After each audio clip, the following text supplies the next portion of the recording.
essentially you can't build a purpose without knowing who you are. So identity, I find it to be a foundational thing that everyone, whether you're a Christian or not, you need to work on your identity, because when you have that foundation, it's everything else then builds on it.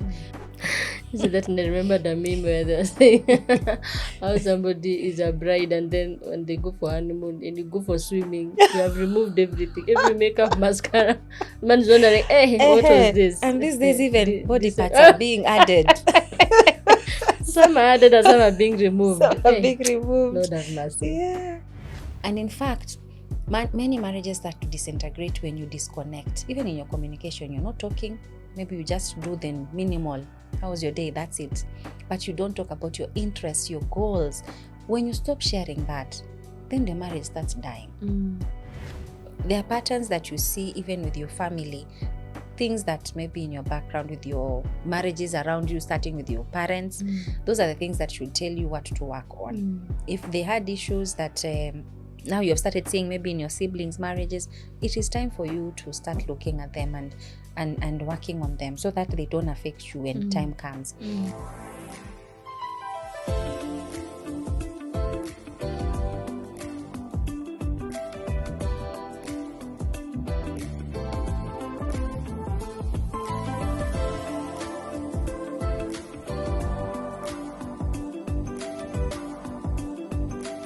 Good morning, good afternoon, good evening from where you're catching this conversation from. Welcome to Sukibe YouTube Conversations, the home of authentic conversations. My name is Susan Kibe Atsulu.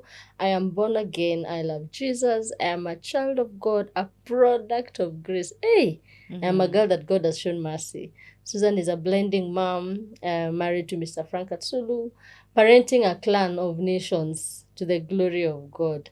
And I'm an emotional wellness coach. I'm an author, podcast host. This is something that really makes me happy every time I am here.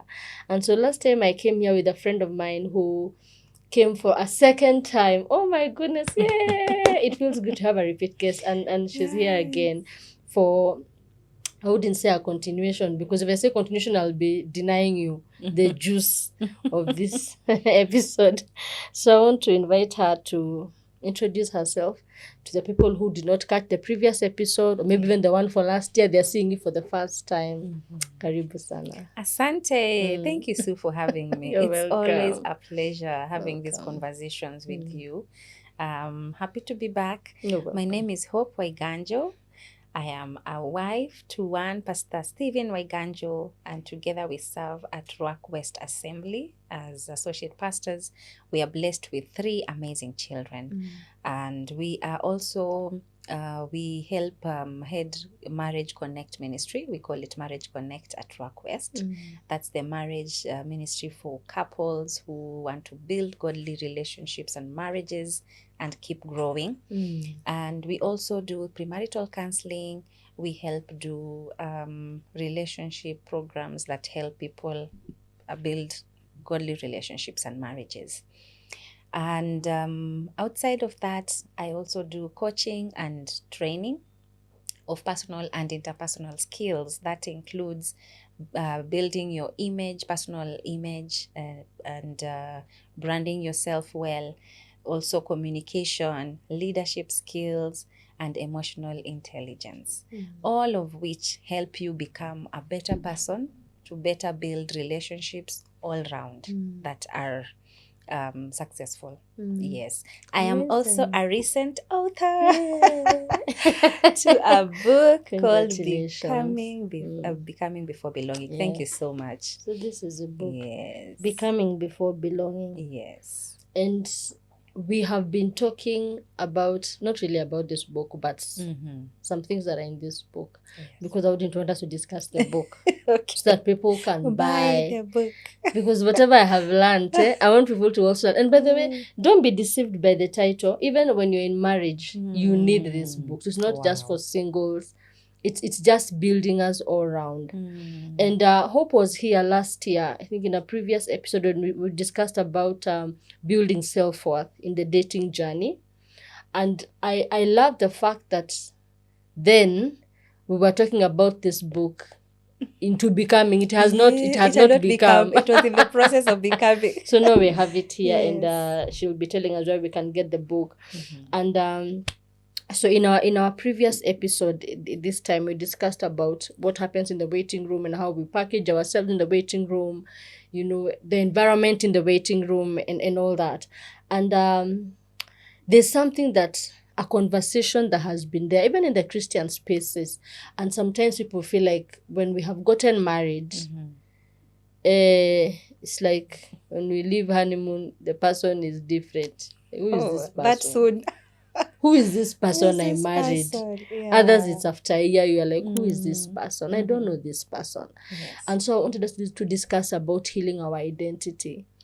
And I know identity is wide, and it is also part of what we were finding in the waiting room in our Yes. last conversation. Yes. But I want us to start from there. Okay. About healing our identity. What is its importance? How does that look like? What do we need to do? How do we need to work on ourselves? Because anything to do with purpose is work. Yes. You know, you have to put on the gloves and get ready. Get to work. Yeah, to work. Some Yes. places will be muddy. Some sessions will be hard. Yes. There will be tears and sweat and blood. All of it. All of it combined. Yes. So healing our identities Wow. as we build resilience into purpose for marriage and relationships. I like that because essentially you can't build a purpose without knowing who you are. So identity, I find it to be a foundational thing that everyone, whether you're a Christian or not, you need to work on your identity. Because when you have that foundation, everything else then builds on it.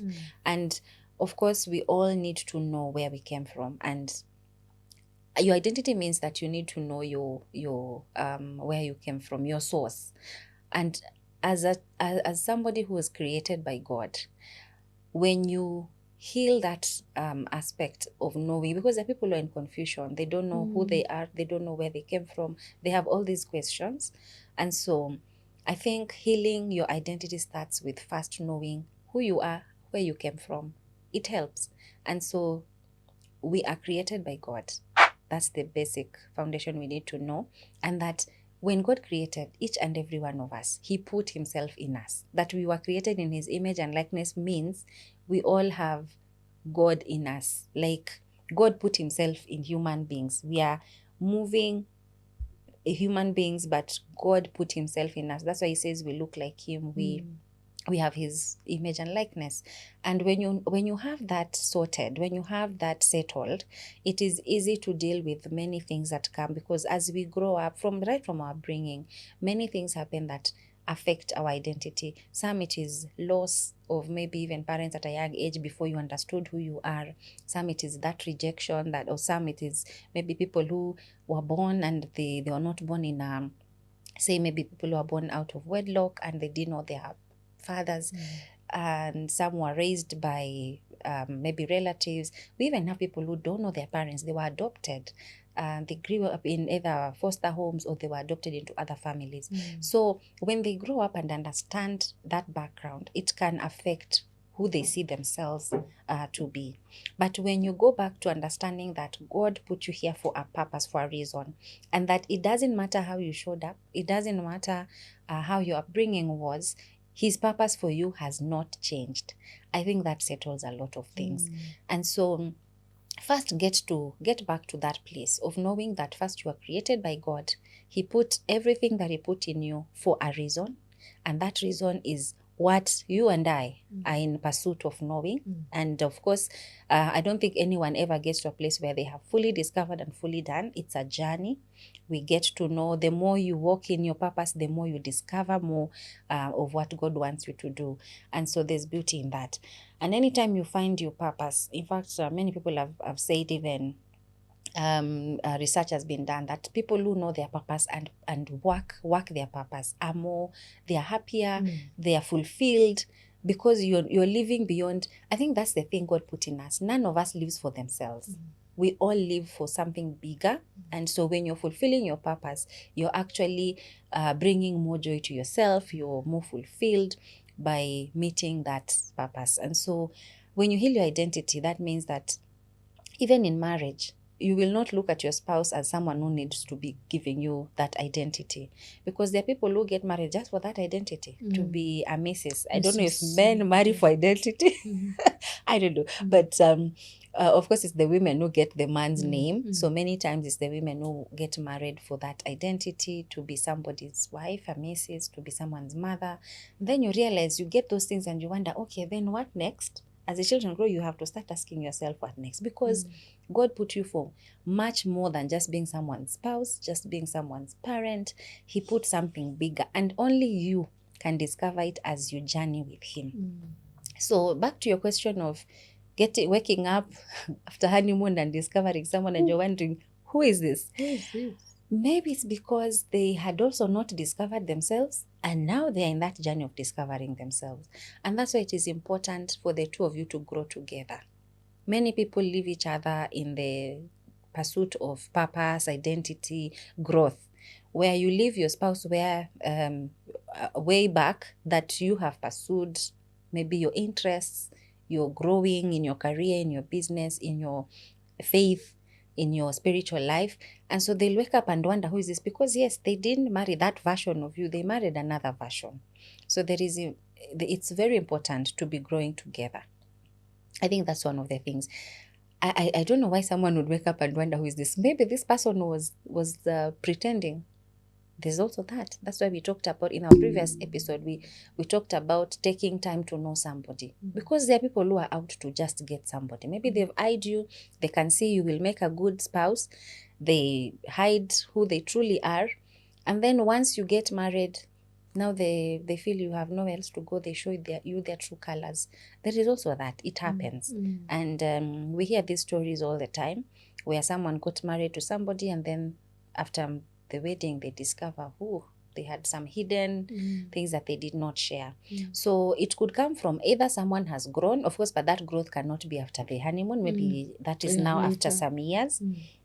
But then there's this other one that can show up even during honeymoon. You see a monster that you didn't know, because they were trying to hide, to pretend, to camouflage so that they could win you. Yes, that's why discernment, apart from just taking time, discern, be prayerful, ask God to reveal this person to you, this person that you're dating. And that's why for me, honestly, I don't know how people do marriage or life without God. Because God, the Holy Spirit, reveals things to you that you can't see with your own eyes as a human being. Because we have blinders. You could be seeing something that outwardly looks shiny, but God can see deeper. And so only he can reveal to you. Yes. So that I remember the meme where they're saying how somebody is a bride, and then when they go for honeymoon and you go for swimming, you have removed everything, every makeup, mascara. Man's wondering, what was this? And these days even body parts are being added. Some are added and some are being removed. Some are being removed. Lord have mercy. Yeah. Tuko tu sawa. Kabisa. You talked about the power of growing together. I remembered something else I have also read in this book. Okay. About having shared visions.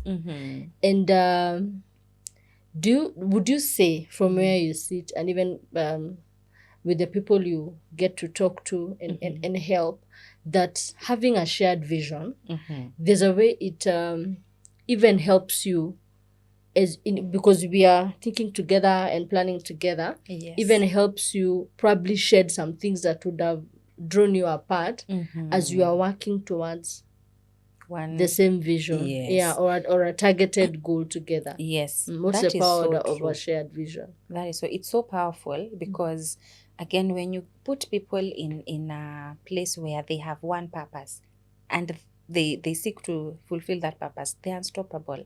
And I've just remembered the one place where God says, I cannot stop these people, is when the Tower of Babel, when those people God created decided we are going to ascend until where God is. The one thing that he says could not stop them is because they had unity. That means they had a purpose, one purpose. They had one vision, was to reach God. Whether that purpose was good or not. And that is that is the importance of purpose or vision, shared vision. It doesn't mean it has to be positive. Even a negative one. You to decide we are going to rob a bank. Yes. Why do you think they succeed? Yeah. Because they have that. They are together. Unity is such a key element in that God gave us. It's actually, I can call it a secret that God gave us, that I feel many people don't use it, especially Christians. We don't use it the way we should. If we exploited the power of unity, shared vision, shared purpose, we would do many things and succeed in many things. I think that even people in the world understand this better. This may sound controversial, but I will say it. I had someone say this, that the reason why many affairs start in the office is because we'll have a shared vision. This is one person that you're always pursuing something together, you're pursuing a goal with. And so if you're not intentional about having that shared vision at home with your spouse, it is very easy for this person who you're every day aiming to do something, to achieve something. So it means that even psychologically, there is just something about the shared purpose, shared vision, pursuing something together that unites you. And that's why as a couple, you have to do that. You have to have that shared vision. You have to share with each other what you're planning to do. As a man, give direction for the home. Don't just be a laissez-faire leader. You are supposed to be the leader. So give direction, give the leadership, and then bring in your spouse. Because I believe many people don't include their spouses. They feel that she's not qualified or he doesn't get me.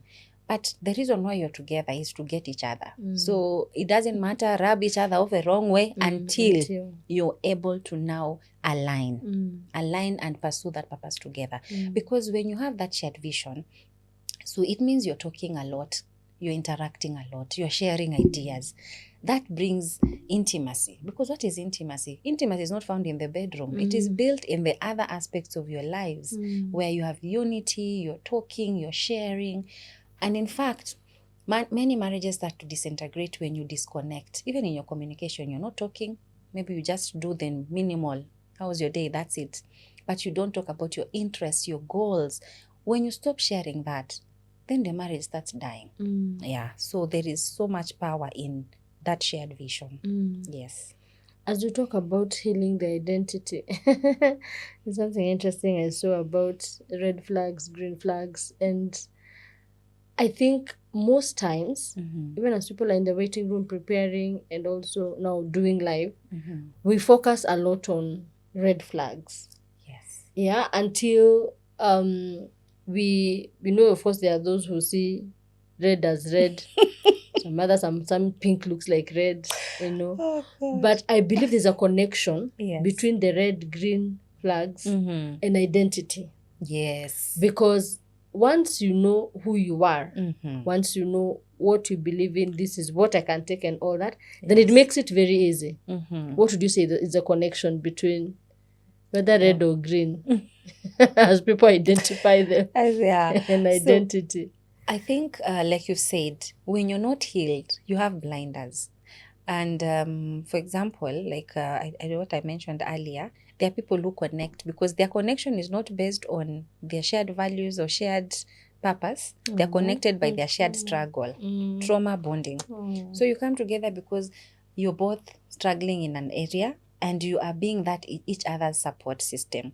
So you can see this, it's supposed to be a red flag because you both need to separate, go get help before you come together and build a relationship.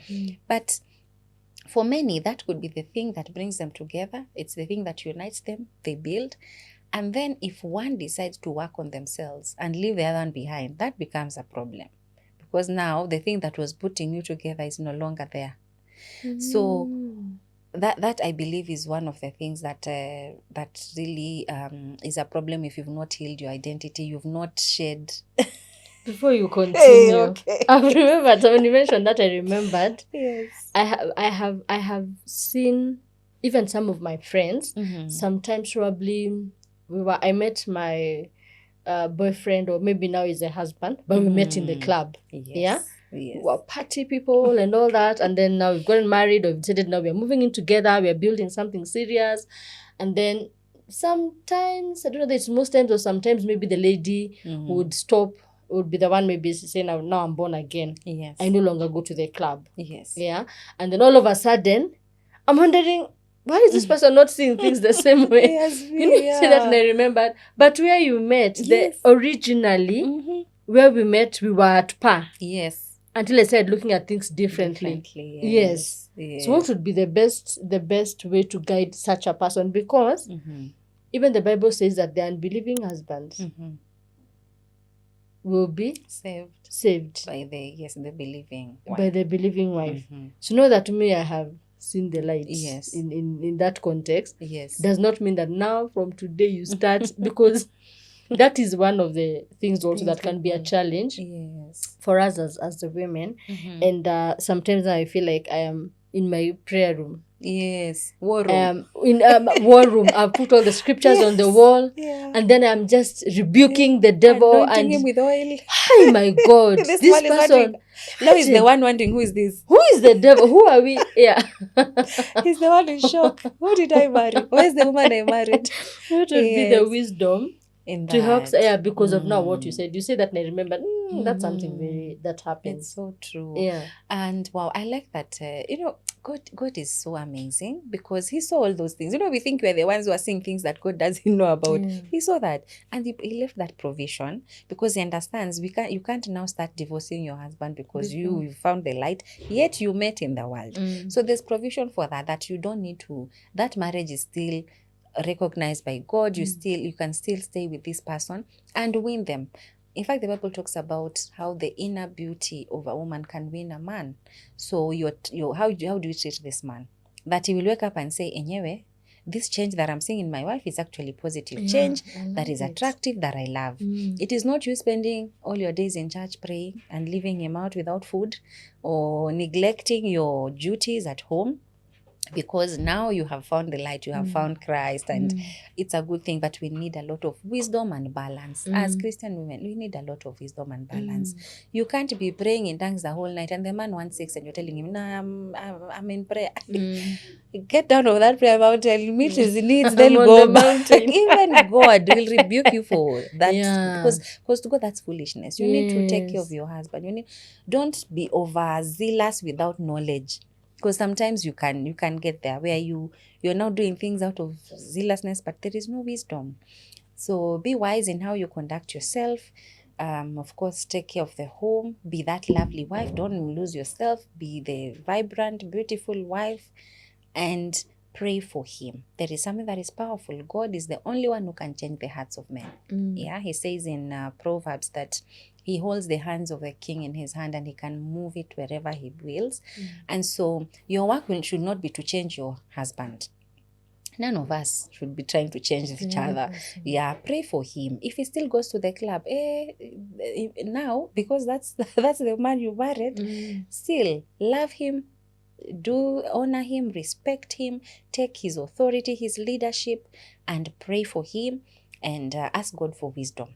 Yeah, you can use many things to help him see things your way, but that should not be you being forceful, hitting him with the Bible and quoting scriptures in his face and anointing him. He comes wondering what is wrong with it. It's anointing. Well, everything is oily. No, no, that will not win him. So win him with love. Yeah, Christ won us with love, and that tells us that love is what wins people. Yeah. I cut you short when you're talking about red flags and green flags. It's because that point came, I'm like, this one will not we don't want to lose that one. It's when we were talking about red flags and green flags in connection to identity. Yes. So there's that part of where you have not healed and you go looking for people who are in your place. People who went through rejection, they see people who are people who went through rejection, sometimes they end up being in a relationship and they're looking for, they're okay with not being loved right. And by that I mean, if someone abandons them, someone doesn't show up, someone ghosts them. I remember we also talked about ghosting last time. Ghosting comes from people who went through rejection. Because they don't find anything wrong with, they were used to someone showing up today, disappearing tomorrow. And so even in a relationship, Because we've had this where someone tells you, I'm dating this guy or I'm dating this lady, but they don't talk to me for a week and then they show up like nothing Like happened. nothing happened. Like, we continue we from where we continue stopped. from where we stopped. How? How? You know, and so that could be because that's what they saw growing up. Yeah. Maybe even their parents would disappear and show up, you know. And so all these things, we don't know how they impact us, you know, and they affect our how we relate and our relationships. Yeah, so if you don't heal, then you will not see abuse as a red flag. To you, it will be the norm. It's what you're used to. Yeah, so healing your identity means you get into relationships with your eyes open. You can see well. You know, just being healed naturally means you're walking healthy. So you can imagine even healing your wounds, internal wounds, emotional wounds, spiritual wounds. It means that you're healthy, you're sober, you can see things right, you can see things for the way they are, for what they are, not for what you try to paint them. Yeah, because there are people, like you're saying, they'd see a red flag and they're trying to paint it. It's not red. Pink. It's not that red. It's pink. Yeah. No. And some are actually, someone said they are red flags and then they are red posters. Like this is like a red billboard, but you're still not seeing it. It's because you're not healed. Yeah. You mentioned ghosting. Then I remembered something that also comes with identity and healing, abandonment anxiety. We have done, I think, an episode on abandonment anxiety, and I believe one of the things that can also help is when you have found healing. Yes. Because then you will not, number one, you don't even struggle to let go, because it's like when we were closing the other episode, I remember saying the way I read a place where somebody gave their life to Christ so that they could come and approach you. I'm like, no, that was the only hindrance, not the I'm born again. Yes. And the reason why you are able to say, you know what, I'm happy for you and you have found this journey and all that, but still no, is because you are doing a work on yourself. Yes. Or you had done a work on yourself. So what should you tell somebody who, because sometimes it can blind you. Yes. And I was on a panel, I think sometime last month or the other month, and this was on blended families, and somebody asked me whether I feel like there are people who are trapped in blended families because of children, and it is true. There's a man who comes in, just wants to adore your children. Hey! And night and day, they just say how they love these children. They'll be buying gifts and all that. And then I'm thinking, oh, he loves my children. So he must love me. And especially when you are coming from a point of, like when you are parenting alone, especially when you've been like a single mom and you're in that journey, you see, that comes like, prayer answered. Yes. So, by the time you are in and you realize this person doesn't love me, he didn't love you in the first place. It's just a card he used. So you see, when somebody has not healed, you will not be able to identify when you are walking in abandonment anxiety. You'll be holding on to everything. You feel like, because you're afraid of being left alone. Yes. Yes. So what does healing do for somebody to help you develop that muscle, so that even as you are seeing red flags, you're like, you know what, this one I cannot stand. Yes. Because how you talk to me, how you respect me, and all that will come from now the foundation you're talking about. So tell us about abandonment anxiety in that line. Wow. It's so true. Abandonment anxiety is where now people don't want to let go. You don't want to be left alone. The people who are never single, you don't want to be single because you can't stand being alone. You just want to always be, because you feed from what people give you. It's like you don't have anything of your own. You have to feed off what the love that other people are giving you. Because you are abandoned so much, maybe you are rejected. And so even when you can see clearly this person is not treating you well, you hold on because you're afraid of being alone. That is, it's so sad, but really it is not something that you should ignore. And if nothing else has told you that you need healing, maybe that alone needs to tell you that there is something that you need to work on yourself. Because someone who is healed is able to make a decision and say, I'm okay being alone. I don't have a problem being alone. Yeah, I'm comfortable with myself.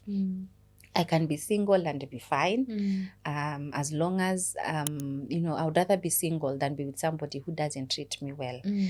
And so go through the journey of healing. In fact, start searching now. There are patterns that you see even with your family things that maybe in your background with your marriages around you, starting with your parents, those are the things that should tell you what to work on. If they had issues that now you've started seeing maybe in your siblings' marriages, it is time for you to start looking at them and working on them so that they don't affect you when time comes. And I know you've mentioned that story of someone trying to getting saved so they could get me. It's because for me, I was actually okay being single. In fact, I was the girl who was always single. My friends would always be in relationships because I didn't want to be in a relationship just to be in a relationship. I'd actually desired to be in my first relationship. I kept saying would be the one where I get married. That did not happen, but it was close. Yeah. So heal, get to know who you are. In fact, I believe that before you even let somebody else into your life, be alone with yourself for some time. For some time. Because how do you know what you need in a man or a woman if you've never been single? You don't even know yourself. But there are many people who don't know themselves. Even in marriage. Wow. They find joy in just the roles of being a wife, being a mother, being a business person, or whatever their work is. But when you ask them who they are, who is Sue? What does Sue like? They will fumble because they've never sat with themselves to understand who they are. And there is so much joy in knowing yourself because you easily let go of spaces, of places, friends, even by the way, it's not just romantic relationships, even friends, girlfriends who are toxic, you let go. You don't hold on. And so healing is so important. It's crucial. It will protect you so that you don't get married like that example you're giving. Somebody who all they wanted was just to marry you, and so they've thrown things around, they've thrown gifts, they've even shown compassion to your family, they are nice to your children if you have children, but you can be able to still look at this person and see the intentions are not really with me. All they want to do is just blind me so that I can say yes to them. Yeah. As we wind up, there's something that's why I was connecting to attachment, abandonment anxiety. I saw something about finding assurance before attachment. Tell us about that, because I feel like as you're healing identity and finding purpose, sometimes you can miss the assurance bit because you're quick to get attached to this person. Though you were saying quick, because my identity is wobbly. I don't even know who I am. I just need to now finally have a new status, Mrs. Somebody. So you attach and you are not even assured of how this person views you, how even the bonding between you, even assured of your place in their lives. Tell us about assurance. And I think for me the first place to get your assurance is from God. Let him affirm you. He has already, in fact, understand his affirmation because he has already done it. He has already loved you, he has affirmed you, he has called you, he has chosen you. When you read the Bible, you will live feeling so empowered because it gives us an assurance of his love.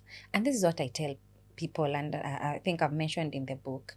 If God himself, the creator of the universe, has called you enough, has affirmed you, has loved you, has said you have a lot in you that he has put in you to showcase in the world and to use to bless others, why would you expect any less from a man or a woman for that matter?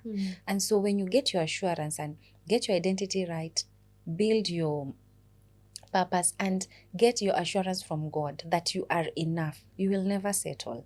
I usually say that many times we sell ourselves short or we settle for less because we really don't know God and who God is. If we really knew God and the way he loves us, the way he has given of himself to pour so much into us, we would not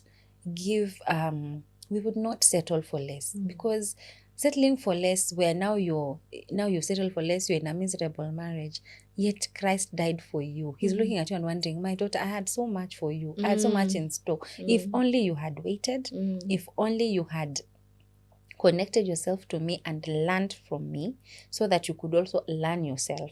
Like you said, if you learn yourself and you know that you have a lot to offer, if somebody calls you useless, You'll be like, that's not for me. If someone says, you will not amount to anything, if you leave me, no one else will love you. Those are the words that people use. No. You're nothing without me. You're nothing without me. Right. Really? Yeah.